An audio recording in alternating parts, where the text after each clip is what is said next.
Welcome to today's episode, the podcast where we discuss the latest installment of a different series every show. It is Friday, August 28th. This is our 69th review of 2026, the fourth time this year that we've jumped into a show in its third season. Most recently, you watched 3 episodes of Tires, season 3. Now that we've taken that into account, another show in its junior season, Colin from Accounts, romantic dramedy television series created and written by husband and wife team Patrick Brommel and Harriet Dyer. Those Okay. names. Yeah, so they're married because they are the ones that star in the show. Of course, season 3 is on Binge. Eventually, it's going to be on BBC and Paramount, I think starting mid-September, looking at couple programs in history. I Love Lucy's Lucille Ball and Desi Arnaz, to HGTV's Chip and Joanna Gaines, and of course, the Americans, Matthew Rhys and Kerry Russell. Where do Australians Patrick and Harriet fall? Oh, I mean, like, this is more I felt like Marriage Story than any of the ones that you mentioned because 'cause they're not Really? even That's together. violent. Well, they're not maybe it's not like, Patrick Ramal never goes up to Harriet Dyer and is like, "Every day I wake up wishing you were dead," but it's Or definitely punching a wall. yeah, but it's definitely supposed to be that, like, he botched a engagement proposal, I'm assuming at the end of season 2, and then they end up not together by the They beginning of break season up 3. off screen between season 2 and season 3, but that is the cliffhanger at season 2 is that their relationship, which has seemed so strong in the second season, has kind of gone off the rails. We haven't seen the first or second season. We won't really talk about it too much since season 3 sort of acts as a recap to that, Yeah. but I will give you one game. So every title to to every episode is always pretty interesting, Yeah. and I wanted to give you these 4 and see if you could identify which one wasn't actually a title from the first or second season. Okay. There's Benedict Cumbercrap, there is Yas King, there's Na Queen, and there's Wawam. Okay, well, this is difficult because I know that the last, it's Patrick Bromwell's character, Gordon Crapp. So I believe that Benedict Smart. Cumbercrab is probably like going to be one. Okay, it's funny because I only had them listed as Ashley and Gordon, so I'm glad you knew the reason for the Benedict Cumbercrap, but yes, that is a true one. So then I'm just going to guess you said it was Yas King, Na Queen, Wawam. Nah Queen. You got it. Yes. Nah Queen is not one of the episode's titles. I thought they were cute. This season so far, the season 3 titles that we're going over is Receptive Penile, Clean, Honest, Open, Transparent Love, Monstera, New Beginnings, Champagne Breakfast, Druggy Druggy Sex Party, and Matching Set. I'll ask you to do like a 1 sentence recap to every episode, but before we do that, who is your favorite? Because I feel like this is more of a TMZ Hollywood couple type thing. Who Yeah. is your favorite Hollywood couple? Oh, I probably don't have one at this point. And not Meghan and Harry? Maybe in the years past, I would have said something like Ryan Reynolds and Blake Lively, but that's kind of Not Ryan Reynolds and Scarlett Johansson? Well, I actually realized Patrick Brommel, I know he's famous. He was in the original No Activity, Evil, Devil Wears Prada too, but he looks so much like a slightly older Ryan Reynolds, which is odd considering that they're basically the same age. Come October, both of them are going to be 50. I never thought of them as the same as looking alike, didn't but think I do know him from Glitch as well, but No Activity is his, like, claim to fame because he did it both in Australia, then brought it over to the States, Right. and it was hilarious for the first 3 seasons, and then the 4th season was horrible, and I forgot whether or not that was COVID related, but I think it might have been. Yeah, because they ended up having to do like a Yeah, weird so animated thing. so I can't get mad at the show completely, but that was one of the worst bits of, it just I couldn't believe it. I was like, "I'm so happy the show is back." I watched that season, and I wish they would have just killed it when they did. Harriet Dyer, though, you've also seen rather recently. Oh, I don't know from where. In, October of last year, she starred in DMV. She's the main Oh, character wow. in that. She was also the sister in Invisible Man. I think we talked about it when we did the DMV I never podcast. ever would have guessed They that. were married in Patrick and Harry were married in March of 2021. If you're keeping track, that is 6 Pete Davidson relationships. And then in December 1st of 2022, that is when the first season of Colin from Accounts came out. I was glad that you told me after the second episode that Colin is the dog, a dog that apparently doesn't have any back legs. And They do uses refer the to him wheel. every once in a while, but he is not a central feature, like I think he was in the first season. The original pitch for the show is you've got Ashley Gordon, 2 people living in Sydney. They're brought together by a car accident and an injured dog who they name Colin from Accounts. Oh, so the car accident that starts off season 3, I'm assuming was a Yes, reference to that. Did she actually get into the accident, or did she almost, and then she, like, No, stopped and they both see each other, and then there's a car crash that happens in the background. Oh, you're talking about the first scene where the yes, Yep. I completely blanked on that. No, good pickup. So I Mhm. feel like, yeah, we haven't seen the first 2 seasons, so everybody else was like, "Of course." Yeah, so the cringiest moment of these 6 episodes, I wanna start off with with that. The friendly orgy, the IVF sperm donation, debacle, the hot air balloon proposal, or having your significant other go to a party smelling so much like fish. I Which would would be the most cringy to you? I believe in the show, it would probably be the IVF treatment Oh, yeah, because where you just you can't do it? Like yeah, like, you break up with someone just after leaving the sperm bank. Oh, so you're taking in, like, the I whole was taking in the episode's full thing, events. but yeah, you're right 'cause, I it's think Gordon that can't even yeah, he can't I even think do the it. orgy thing, like, that episode was just wild to think that they tried to normalize it almost, maybe Yeah, in Australia, but, like, yeah, we'll talk about that. So, season 3 picks up a few years after Ashley and Gordon have broken up. You 3 talked about years. that. Yep, 3 years. Ashley has returned to Sydney as a full-fledged doctor. I don't think she was in the first couple seasons. She's got a boyfriend. Gordon's got a girlfriend. Gordon accidentally books a doctor's appointment where Ashley works. Australian Medicare, by the Mhm. way, is, I think, a universal type, but there's also a private option. I was gonna say I thought it was, yeah, Um, universal healthcare. yeah, and so we track the messy relationship between the 2 of them, how they interact with their friends, significant others, and how they make selfish decisions, but then they talk themselves into the fact that they're still good people for doing them. Give me a recap sentence for every episode. Okay, well, the first, episode, that was kinda what I had. Ashley reconnects with Gordon after 3 years, instantly reigniting old feelings and complicating both of their separate lives, Yeah, and it's then clear there's stuff still there. on to the second episode, these feelings are only solidified when they get trapped in a freezer, the bear style, at Gordon's B-Day party where they kiss despite both being in relationships. Now, correct me if I'm wrong, but in The Bear, Carmy does not get trapped with his girlfriend No, in the freezer, I right? just meant more that, like, being trapped in the Yes. freezer just in It's general. become a trope. Yep, and then determined to stop this, Gordon and Ash in episode 3 agree to meet for a secret dinner that, despite their best effort, ends up with them having sex, and I Ashley don't know if that's despite their they didn't just fall into each other. it's a 10 minutes I have way more to say about that episode I will later. yeah, because let's talk about it for a quick second. So, that scene, it felt like it was in one cut, there was no breaks It's between that. limited takes, there is one shot that I believe takes around 5 minutes, And it's but basically yes. this discussing their relationship and then interrupted by the waiter who's intent on really filling up this beverage. I forgot what alcoholic drink And it was, but impressing them, yeah, whenever he was doing, he was like offering to pour it directly into their mouths. Yeah. and also, to take a picture of him, but Ashley comes home to learn her boyfriend David is preparing to propose, and then episode 4 is not wanting him to propose. David, yeah. Ashley is trying to stall, it so much, but eventually she confesses her infidelity to David, and Gordon simultaneously dumps Chelsea. She does that thing that you see in a lot of romance comedies or even, like, Friends, where they do, like, a pros and cons list for the Yes. guy, and she discusses it with her friend group, and I forgot if her mom was included in that, but I don't think she was. That was season 2 of Friends, I think you're talking about with Ross and Rachel, I right? just know Yeah. that it feels like that type of moment, and then, yeah, she comes to the conclusion that he's a nice guy, but she's not he he doesn't make her laugh in the same way that Patrick Bromwell's Yeah, character, Gordon, does. Gordon. Yeah. And then on to the 5th episode, now both freshly single, Ashley seeks a distraction at the wild polyamorous party that we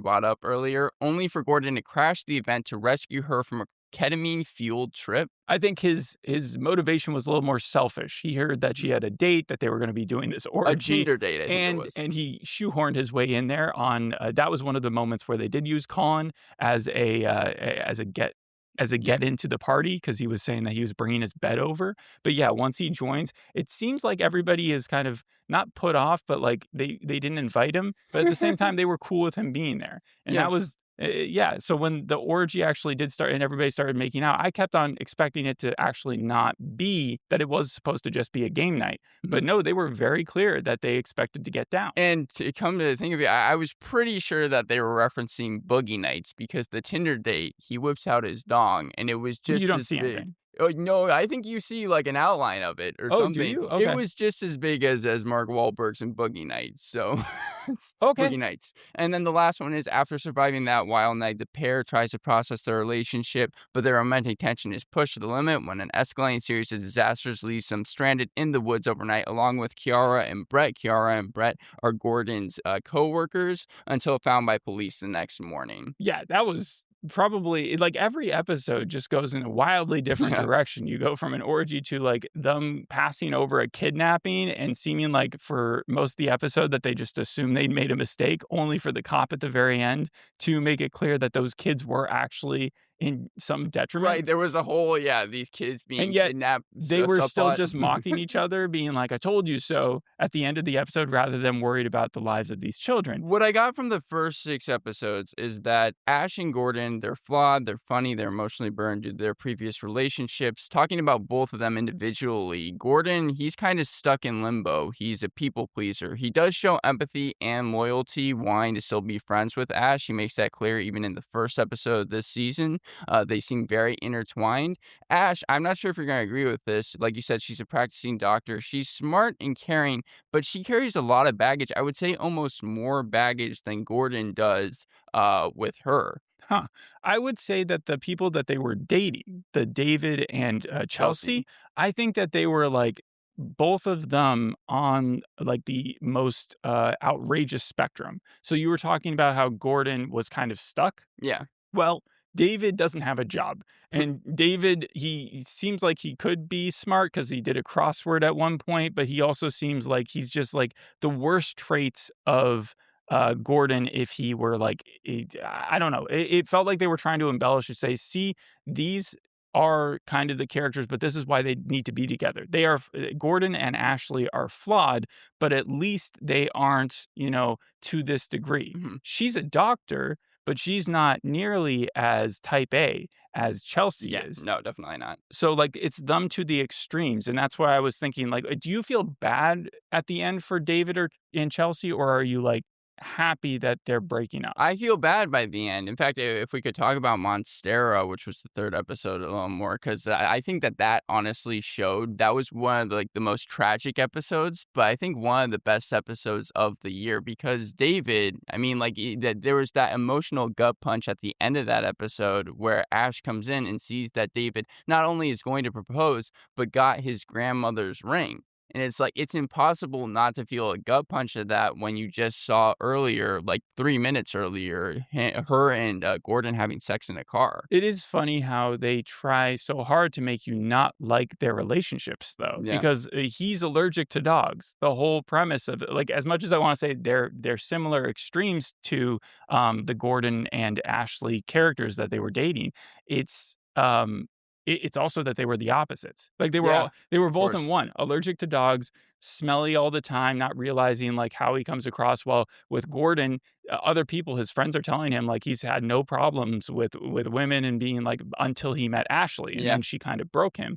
Um, I did like how Brett kept on hitting Gordon, and Gordon was confused as to why. And then Brett was like, because you told me to hit you whenever you were thinking about getting back together with Ash. yeah, Brett, what do you think of his character? Would you be a friend with Brett?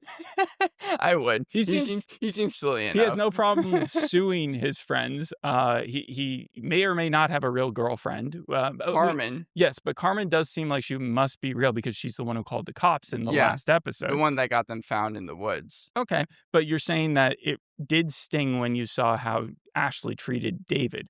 How about with Chelsea? Because I think that you're supposed to get that same impact when she's going through the process of trying to create her own family. Like she's going, IVF is no small deal. And as much as they were poking jokes at it, like the fact that she was ready to put her body on the line and become a parent with this Yeah. guy, for him to gaslight her and say, no, I'm not cheating on you. And then at the end, break up with her. With Chelsea, it felt like she was supposed to be, I think, probably the least likable out of the 4. She's a control freak. Yeah. She got a peculiar taste, I But guess. there's no way that you can't feel bad for her, especially with the timing. This is kind of why it takes so much writing skill, I feel like, for this show, where Mhm. you see Gordon and Ash. And Gordon, again, he's agreeing to do IVF, and he still like isn't really fully in on her. Yeah. And then like he ends up breaking up with her, and you still root for Gordon despite him doing that terrible thing, despite both, cheating on their significant others and things like that. I was gonna save this comparison to my ending thoughts, but, like,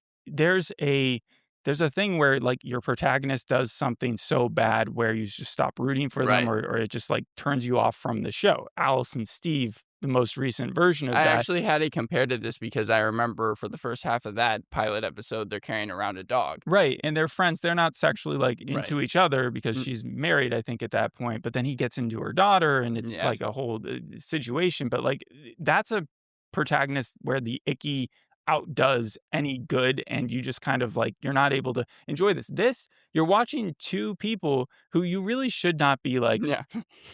therefore, but at the same time, I feel like the comedy and the inherent they do love each other is enough that it kind of overdoes even the worst of it. And I think that's a very tricky balance to hit. Yep. And so good for the show for hitting it. What do you think of Broden Kelly? Like, is he that dude who just now shows up in virtually every Australian series he can get into? I was even thinking, yeah, he was in that, like, internet Australian series, He's What's in the Worst That Could Fists. Happen? Yeah, I was really glad to see him, and he plays the manager of Gordon, right? He plays like a stakeholder, I think, in the business, which I think is called Echo Park, the bar that they own, kind of in Tyres. You remember Thomas Hayden Church's Yes. character in season 2 came in and bought it or something, and It's Always Sunny, kind of the same deal with them buying the bar there. I think in season 2, they brought in Broden Kelly. He plays kind of a crazy. He wants them to call him Daddy, right?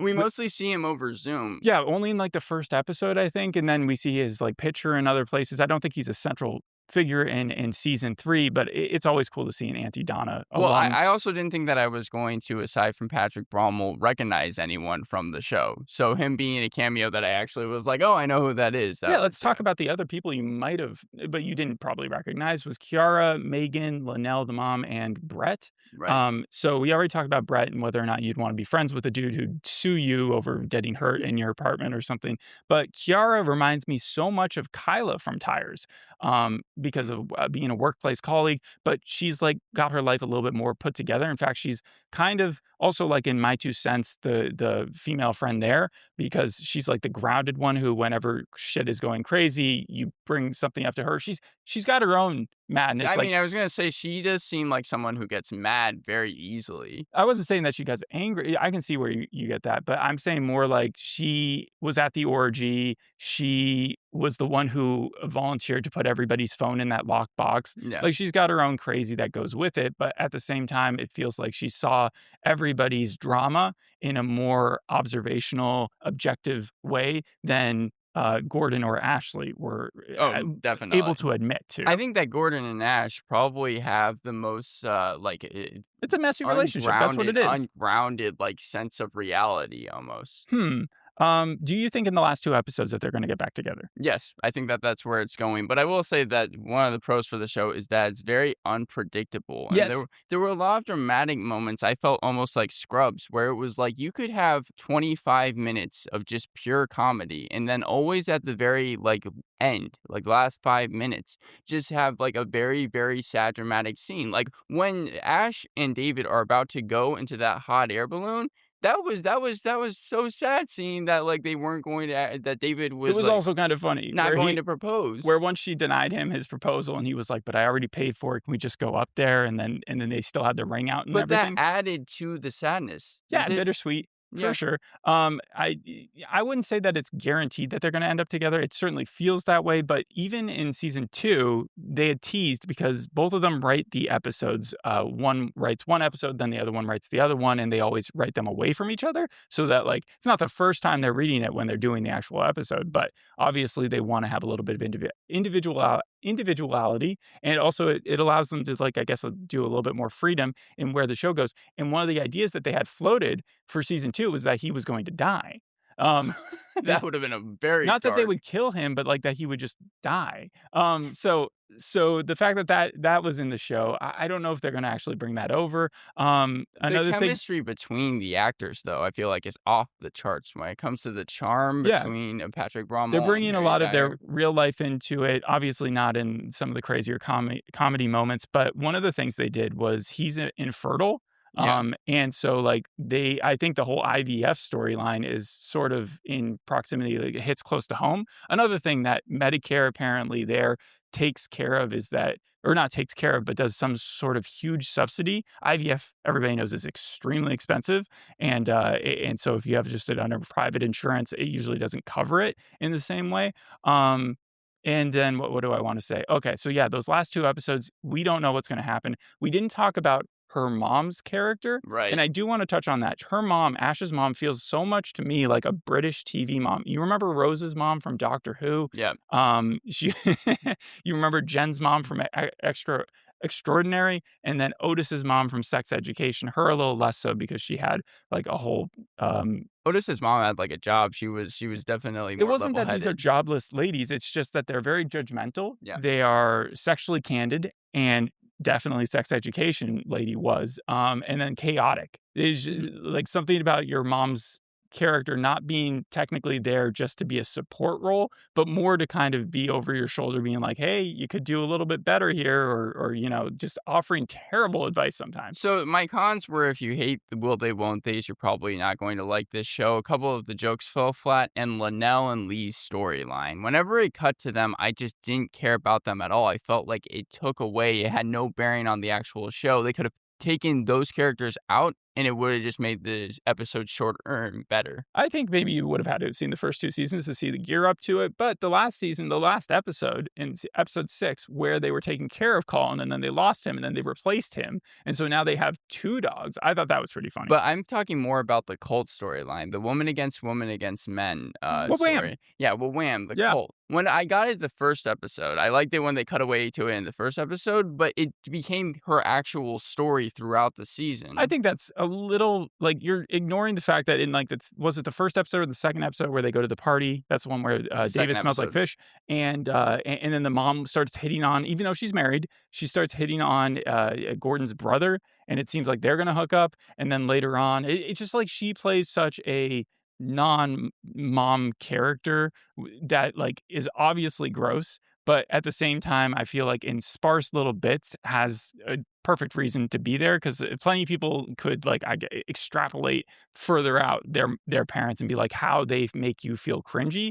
She is the embodiment of that. Maybe it's just that I liked Gordon and Ash so much. Like, again, my favorite episode, probably one of the best of the year, is Monstera. The whole episode building up to Gordon and Ash having this dinner scene. And I enjoyed it wondering if it was going to happen because there is a question of that in the first half. But when it finally does, like, it felt like their argument was so raw and real. I enjoyed how it took up half the episode. I love the motif of what are we doing? That question keeps on being brought up throughout the conversation, mostly Especially by since you know Gordon. that they both know that this dinner is meant to represent some Right. sort of like them getting back together. Well, what are we doing is literally the question this season. Like, what are Gordon and Ash doing? What will happen to them? And I thought that that was a perfect way to show that. And then all of it being for naught, despite this huge 10-minute argument that sometimes could get very bad or sometimes could, it would get like the temperature would be turned down a little bit. But then them being in the car and having sex, it just showed that no matter what, these two are kind of meant to be together. What I'm hearing from you is that you really enjoyed the drama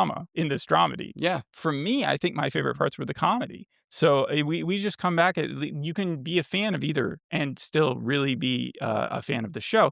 Megan is the last side character that is Ashley's best friend, who I guess I don't know if it's in the first seasons that she comes out, but she's one of the people who've had IVF and they have a kid together. I forgot who her Rumi, I think is her name. is her RUMI. her partner, and she reminds me, Megan reminds me so much of Tahani from The Good Place, because she's like a TikTok mom, you know? She's, like, in social media, she's trying to still be the it girl, but at the same time, the mom girl now. I know that she was in a lot of the episodes, but the only thing I really remember from her story was in the first episode. I believe it was the donor dad wanted to be a part Yeah, I think he was a his bigger life. part of the first couple seasons, and that's why they had him show up. Kind of like I think that Colin from Accounts was a bigger part of the first couple seasons. Do you think that the dogs got too famous? Do you think Zach and Buster are too in demand, and that's why those border terriers Do they they just do they couldn't? actually have back legs? Like, that's not, like, an actual No, thing, right? no, that's a Oh, disability that really? dogs can have. Yeah, no, I'm Okay. pretty sure that they have that. And then, but if we look at like all the other dog series that we've done over the years, I have some sad news. You remember It's Bruno Yeah. from Netflix? That dog has passed away Oh, from what about 2026. Hudson and Rex? I think we did learn that one of those dogs did pass away as well too, Oh, and Wilfred has also passed away. this is No, that's okay, yeah. that's a Okay, joke. yeah, you The definitely got actor who it. played him did not pass away. Yeah. Turner and Hooch, though? Do you know about that? No, I wasn't looking up. I was not trying to make myself sadder than I already was when I heard about Bruno. But if you were to compare this show to any other thing that we haven't talked about yet, is what would you say? I would say that it has hints of the 4 seasons. I would you can say Oh, Division Palermo. I don't know if yes, you got the yes, same we thing. both have Division on Palermo on this. That's the Argentine comedy. I'm glad you brought that one With up. how outlandish the show could get, it's kind of impossible not to see similarities between the True. 2 of them. Wolf Like Me. Wolf Like Me, that's interesting. I think Wolf Like Me took a more dramatic route. It was definitely a comedy at different They were a points. couple though. Yes. Yes, they were. Okay, and then Lovesick, Scrotal Recall, you remember that show? I think it's on Netflix right now, Yep. but it's a lot like that with the relationships, the back and forth. He has to go to, like, every prior relationship and see if they're still a fling I think it or a fling. just came back to Netflix after so long of being away. Yeah, the one guy from, The Gentleman is in it, right? Yep. And also from Sex Education. Another Daniel Australian Ings. show, thank you, Daniel Ings. Another Australian show is called Dog Park, and people have related that to this because Colin from Accounts, Dog Park, It's makes such a sense. constant thing, I feel like, dogs in Australia, because I even remember Mr. In Between. A dog was, like, a big part of the pilot. Yeah, in Mr. In Between, you did recognize one of I think it was the brother of Gordon, the one who was, like, so bro Pratt Yeah. frat party type dude, that was flirting with the mom's character. You recognized him from Mr. In Between. I would say that if I was to sell it with just 2 shows, I would say it's Platonic, the Apple series meets Coupling. Yeah. So, like, Platonic was the Rose Byrne, Seth Rogen show. He owns a bar in that. They're not together, or the whole point is that they're not together. Kind of like in this season, if you ignore the fact that they had sex at one point, they have that back and forth where it's just like they're at each other's throats until you realize that they actually do love each other. It's funny because I have Platonic on there for the same reason, but Coupling, I also can see on there, but for the exact opposite reason, because with Coupling, everyone's dating one another. Well, I think that they do break up. The main 2 that you kind of root for, at certain points, they're not together. They do a Ross and Rachel Yeah. type thing where it's, yeah, by season 2, maybe they break up, and then season 3, they get back together or something like that. Anyways, I was happily surprised by this. I think I'm going to give the show a 7.5 out of 10. I did not think that I was going to enjoy this at first because I did see that it was a romance show. I didn't know that there was going to be any comedy in it. But again, like I said, I was happily surprised. It is the final season, so you're gonna tune in for the last 2 episodes? Yes, I will. And expect to see Monstera on my best of episodes list. Oh, okay. I I would have say, given it an 8 out of 10, the whole series so far, just from this season. But I do hear that season 2 isn't as good as season 1. So if you do go back to watch it, watch season 1 first. Gordon, I do want to point out, though, in that last episode, there is a bit of a nitpick in the fact that they're in an yep. EV truck, and they run out of battery. They end up having to camp out there, and then the cop shows up and makes fun of them for the fact that they had an SOS button. Now, unless that guy had bought the car within the last 6 months, which is possible that Gordon had bought it then, he would know whether or not he had the SOS button working because he would have had to have been paying a subscription on it. Right. The joke was that they didn't see the SOS button. Right. But the thing is, like, he didn't say, oh, yeah, I pay for that or anything like that. And if he's had the car for, again, more than 6 months, then he would have to be, like, consistently doing that. It's not something you would forget about because it's coming out of your bank account every month. But other than that, though, very funny show. Guardian loves it, called it one of the most underappreciated comedies of the last few years. I already compared it to Alice and Steve and how this differs from the fact that you have ugly protagonists, So much better than Alice and Steve. So much better. and they show that you can still have a very successful show for doing that. Thanks for listening. We'll see you in the next episode. Hope you enjoyed this one. Bye.